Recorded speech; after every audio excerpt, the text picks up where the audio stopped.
சட்டவிரோத குடியேற்ற தடுப்பு சட்டத்தின்படியே இந்தியர்கள் திருப்பி அனுப்பப்பட்டதாக தற்போது அமெரிக்கா விளக்கம் அளித்திருக்கிறது.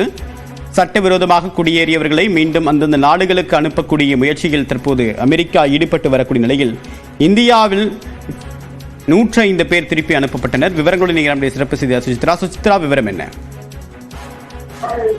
அமெரிக்காவில் இருந்து இந்தியர்கள் வெளியேற்றப்பட்ட விவகாரத்தில் தற்பொழுது இந்தியாவில் இருக்கக்கூடிய அமெரிக்க தூதரகமானது தற்பொழுது ஒரு அறிக்கை ஒன்றை வெளியிட்டுள்ளது. மிக முக்கியமாக அவர்கள் கை விலங்கோடு அது அனுப்பப்பட்டது என்பது அந்த அமெரிக்காவினுடைய சட்டத்தின் அடிப்படையிலே செய்யப்பட்டது என்ற ஒரு விளக்கத்தை தற்பொழுது அமெரிக்க தூதரகத்தினுடைய செய்தி தொடர்பாளர் தற்பொழுது தெரிவித்துள்ளார். மிக முக்கியமாக அனைத்து சட்டத்திட்டங்களையும் ஆராய்ந்து அதன் கீழ் தான் அமெரிக்கா இந்த விவகாரத்தை நடவடிக்கை எடுத்துள்ளது என்ற ஒரு விளக்கத்தையும் அவர் வழங்கியுள்ளார். மிக முக்கியமாக அவர்கள் சட்டவிரோதமாக அமெரிக்காவில் குடியேறியவர்கள் என்பதால் அதற்கு என்ன நடவடிக்கை சட்டத்தின் அடிப்படையில் எடுக்க வேண்டுமோ அதற்கான ஒரு நடவடிக்கையை தான் அமெரிக்கா என்பது எடுத்துள்ளது என்ற ஒரு விளக்கத்தையும் முதற்கட்டமாக அமெரிக்க தூதரகத்தின் செய்தி தொடர்பாளர் தற்பொழுது முதற்கட்டமாக வெளியிட்டுள்ளார். தேவா, உங்களுக்கு விரிவான தகவலுக்கு நன்றி சுசித்ரா.